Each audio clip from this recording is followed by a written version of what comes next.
Welcome to the Irish Farmers Journal Weekly Podcast. Hello, Patrick Dunno here, news editor with the Irish Farmers Journal, and coming up in this week's podcast. The most practical way to sort of send a signal to reflect that cost is through some kind of charge or levy or tax on carbon emissions, which of course should be the same across the whole economy. The Citizens' Assembly votes for a carbon tax on farming. Is this the way to tackle climate change? I think people that, don't want to spend anything on farm safety, where they'll take a risk with a PTO, they'll take a risk on a ladder, they'll take a risk with livestock. They really want to think about how much it costs to go to hospital for a night. Or sadly, and too many people understand and know this, how much it costs for a funeral. And some straight talking from a farm safety event at the weekend. We'll hear from Tommy Moyles in Clonakilty, West Cork. On Sunday, the Citizens' Assembly voted in favour of a tax on greenhouse gas emissions from agriculture and said the revenue from that tax should be reinvested in a more climate-friendly farming. The idea came from Alan Matthews, an academic from Trinity College, and this is what he told members of the Assembly. Problem is that the costs caused by the greenhouse gas emissions associated with agricultural production are not taken into account by farmers when deciding how much to produce. And in my view, that's not right. So the most practical way to sort of send a signal to reflect that cost is through some kind of charge or levy or tax on carbon emissions, which of course should be the same across the whole economy. But conversely, if a farm is sequestering carbon, if we're actually pulling the carbon out of the atmosphere, farmers should get rewarded for that activity because it has equal value. So when a dairy farmer, for example, is deciding how much milk to produce, they look at the costs of doing so, the fertiliser, the animal feed, the veterinary medicines, the milking parlour and so on. They look at the price they get. And then on the basis of that comparison, they decide, how much milk is it worth my while to produce. At the moment, the costs of emitting the greenhouse gases associated with that are not taken into account in the farmer's decision making. Irish Farmers Journal news correspondents Thomas Hubert and Pat O'Toole join me now to talk about this. Thomas, first to you, how would this proposal work and what would be the impact on Irish farmers, I suppose?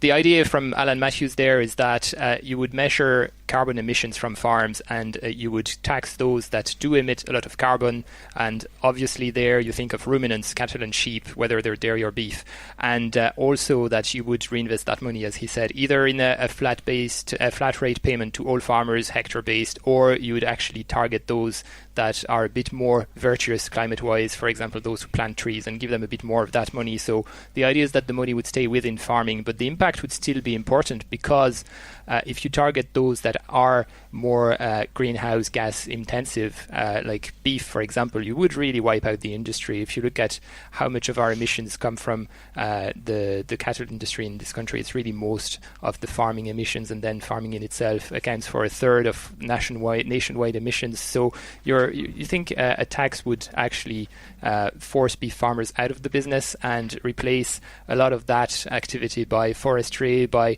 biofuels, whatever comes up in the future as the more climate-friendly alternative. And Pat, to you, the Citizens' Assembly garnered a lot of attention at the weekend. A lot of credence and credibility was paid to it.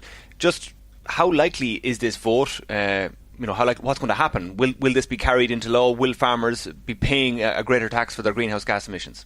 No. It's very unlikely to see the light of day.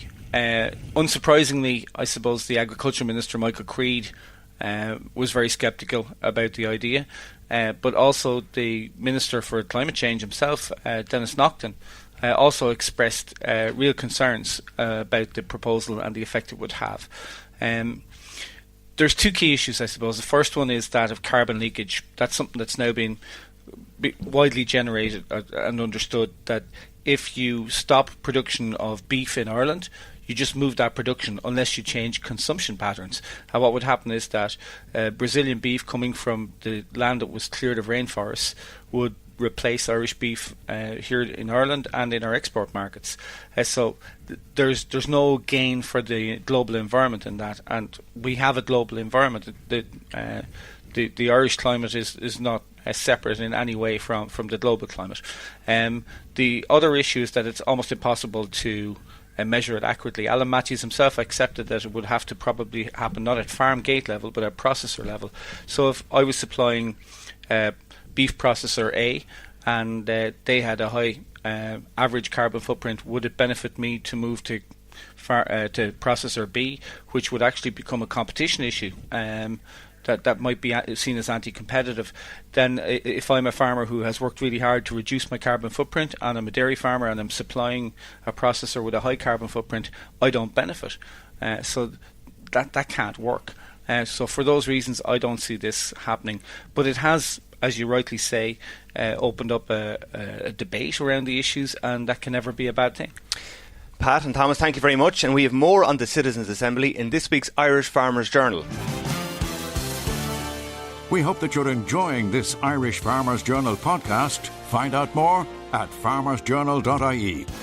On Monday, Irish Farmers' Journal market specialist Phelim O'Neill was in Brussels for the Council of EU Agriculture Ministers.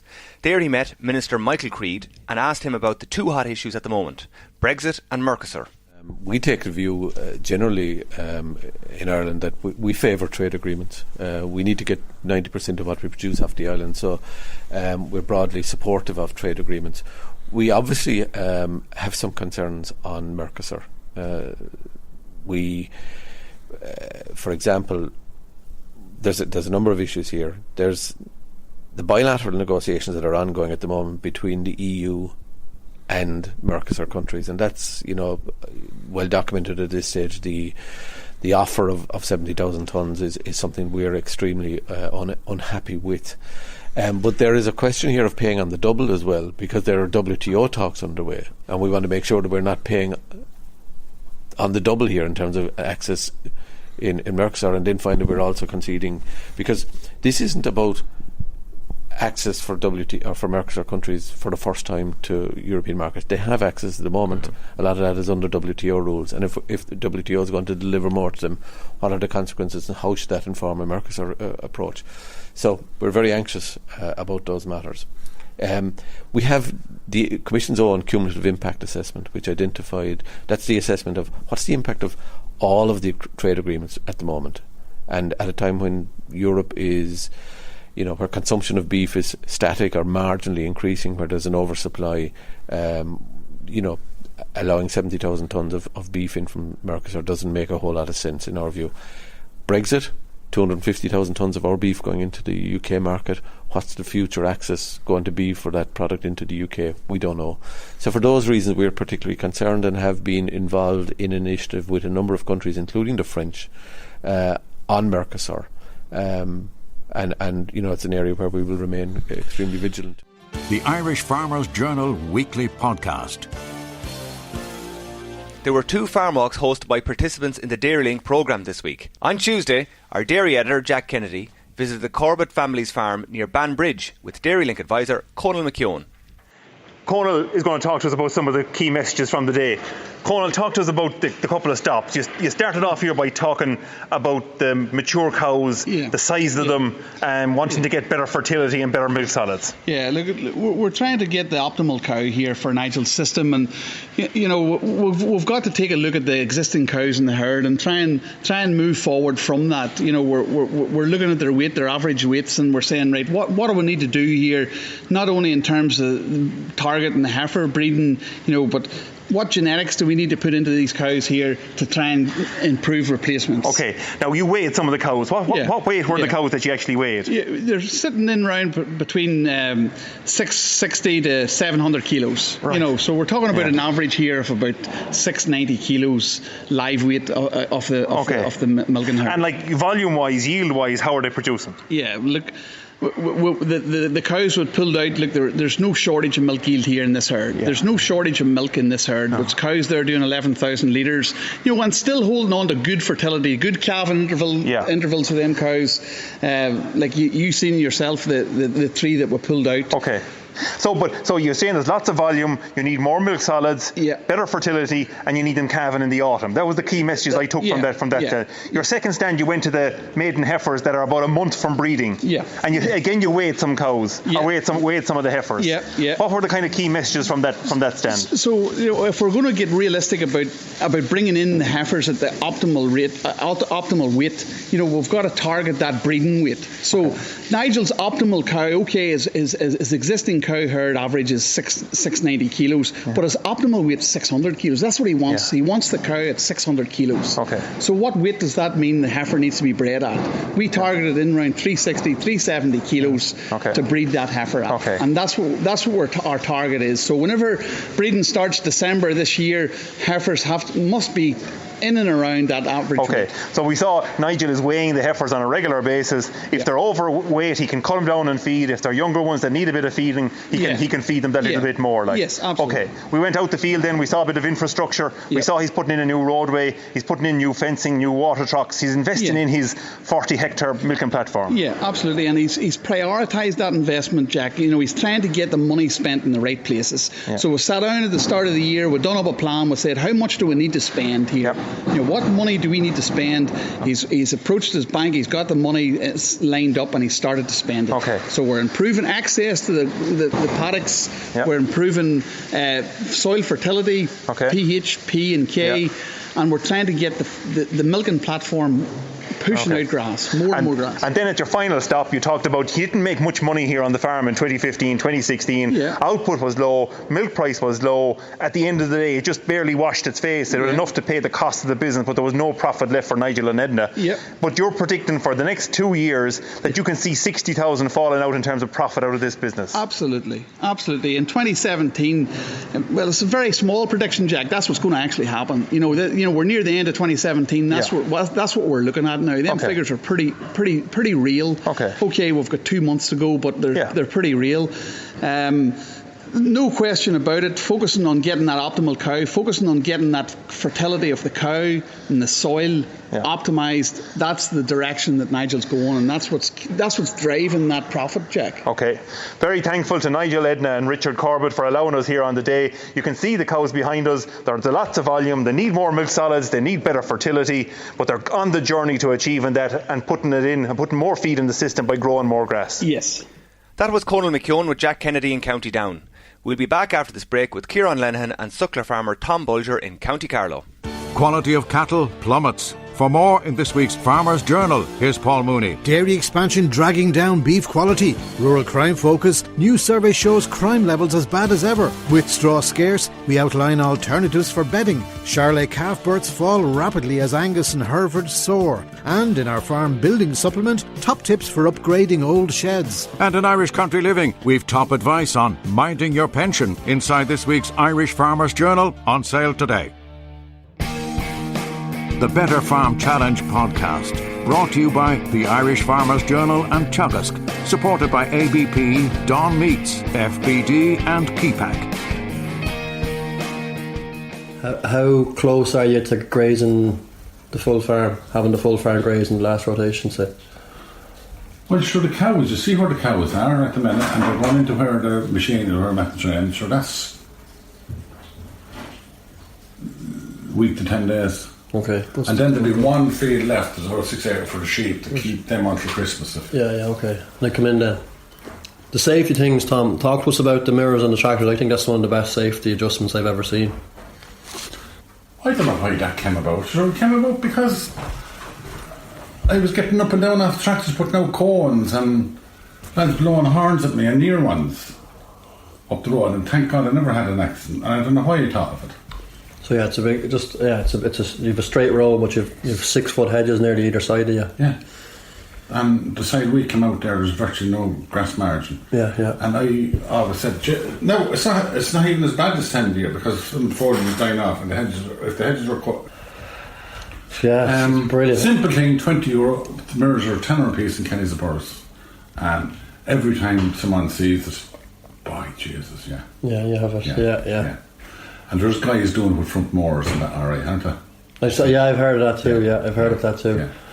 And I was even playing or tying around with thing of buying a camera and 2 yokes, 2 little cameras on the screen 5 or 6 years ago. I said, these yokes are going to get cheaper and I'll get them cheap yet. And I said, in the meantime, I'll do this. That's why. What other safety things did we see? So we saw the cabin gates. You built them yourself? Yeah. And you can take out the kind of squeeze gate. You can take it out and move it on both sides. Yeah. And you can lock the cabin. It'll do 2 cabin boxes at one time. Yeah. The gate is divided into cabin boxes, so it uses either side. And then you can lock the cow from, say, her backside with the rope. You don't have to go up along her head. Spotlights everywhere in the yard. Yeah, there's sensor lights, yeah.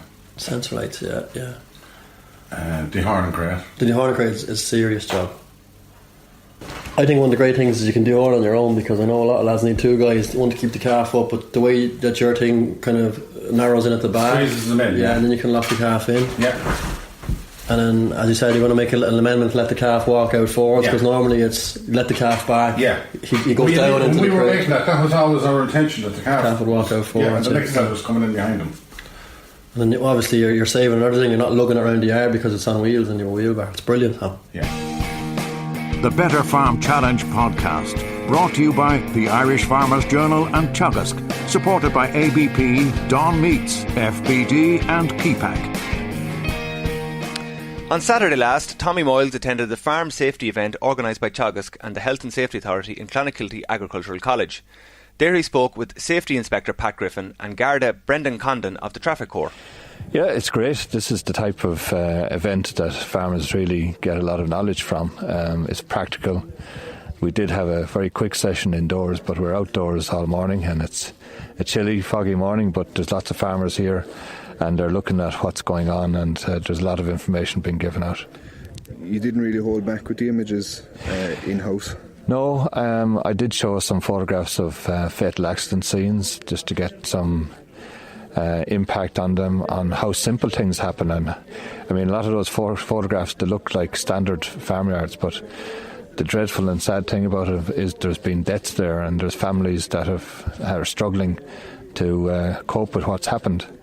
And I just want to impress on the farmers how normal a scene may look, but then there's been a child, an elderly man, a husband, a father killed on those pictures, and it does bring home to them how easy it can happen, and it can happen to the best of farmers and to the worst of farmers. It's not very discriminate. A fatal accident can happen to anyone. What are the challenges that you're experiencing in trying to get the health and safety messages across? Well, there's huge challenges. Farmers are busy people, and I think probably one of the biggest problems is that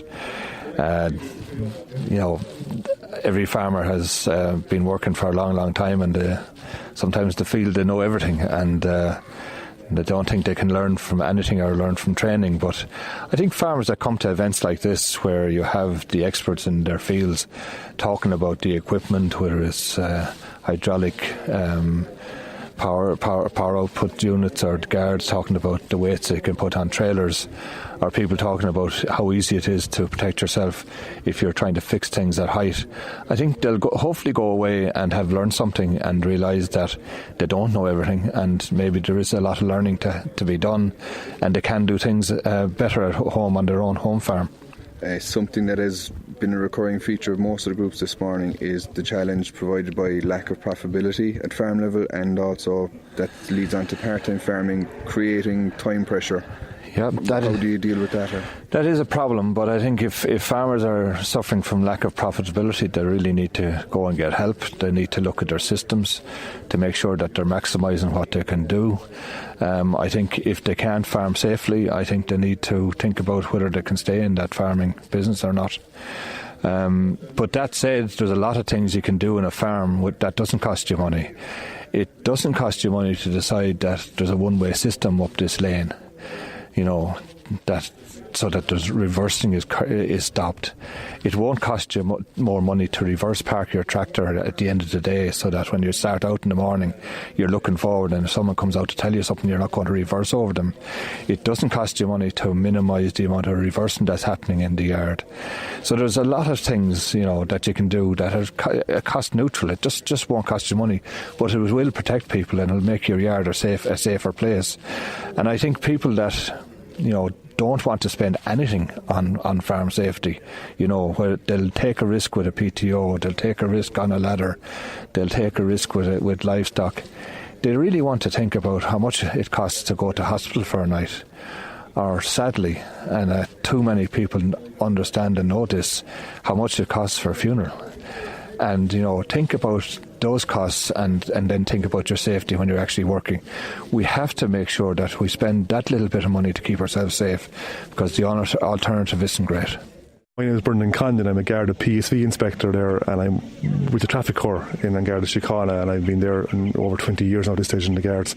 And I'm here today to try and increase awareness in relation to the driving licences for people towing trailers behind their cars and jeeps, and also to increase their knowledge as to what weight they can put in those trailers and how to stay legal really on it, Are you finding that message is going down well, or how are you being? I suppose mixed responses is the most honest answer to give you in that. In certain pockets, you'd find, it's very well received. Well, it was generally well received everywhere you go.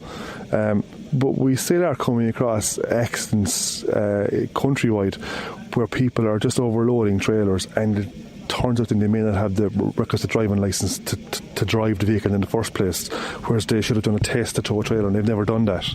What should farmers be looking out for when they're purchasing vehicles? Well, a high towing capacity is the number one thing. It saddens me there at some marts you go to, and you find a guy who's lashed out a lot of money on a vehicle which he thinks can tow 3.5 ton, and suddenly he finds out he can only tow 2 ton or something like that, and you have to feel sorry for that guy, because he may have spent upwards of 30,000 on that vehicle, to do a job he wanted to do, and it can't do it for him then. So that's kind of where we're going with it. Are we finding? There are days, I'll be very honest about it there, that you kind of say, does anyone listen to me on it, especially when you go to accidents and you find some simple things like a tractor turned over on the side of the road or something after being hit by a car, and there's no beacon in the tractor, or there's no rear lights in the tractor, that kind of stuff, and that disheartens you, and then you kind of wonder, okay, what's the next step in this? What do I have to go and set up checkpoints on the roads to try and stop people and give them penalty points to do what you've asked them to do? We're 2 years on the road now doing this, going around from farm to farm. Very well received, very well attended events, and I suppose I'd probably be nitpicking there, but maybe 9 out of 10 people will do the job you've asked them to do, and the person I meet in the accident is the 1%, or he's the 1 out of the 10 who doesn't do it, But this time of year is crucial.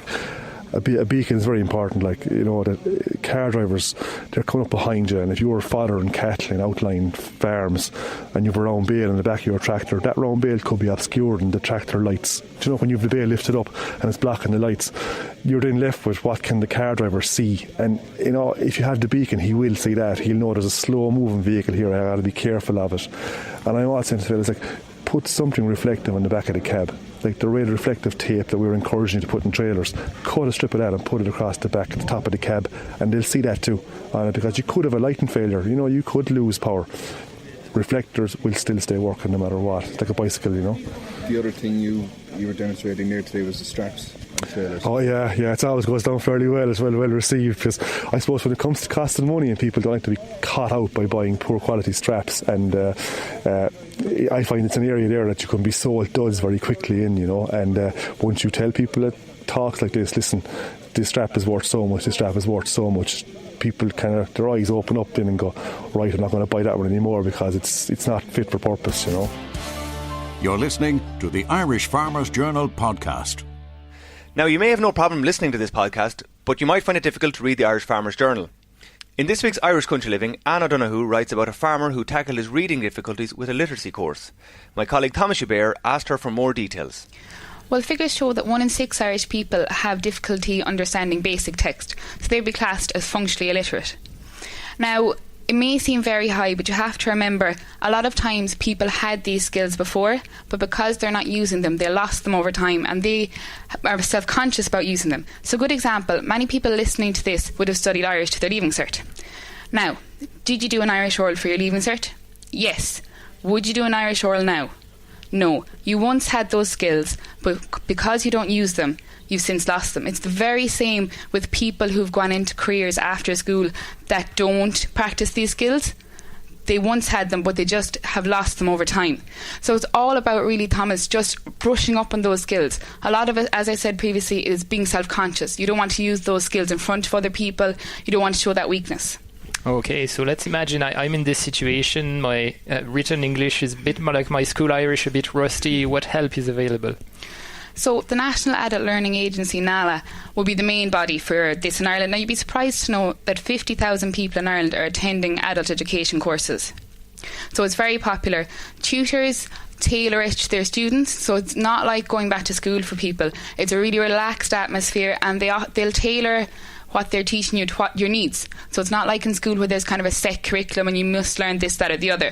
It's really because you're an adult, you don't have to pass any exams. It's just your own needs. It might be that you want to help your kids their homework. You might be able to read the back of a medicine packet. So you met a man who was in this situation and did go back to education to help with this situation. How did it change his life? So I met Gerard from Kilkenny, and he was phenomenal. He had a great outlook in life. He started a family. He had 2 kids, and that was really why he wanted to go back and learn how to read and write. He said the main thing for him was that he wanted to be able to do homework with his kids.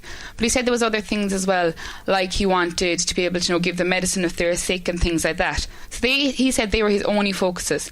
But really, it opened up a whole load of doors for him. Since then, he's considering other career options. Like before, he never pursued any kind of promotion or anything because, as he says himself, he never felt like he was strong enough on the biro.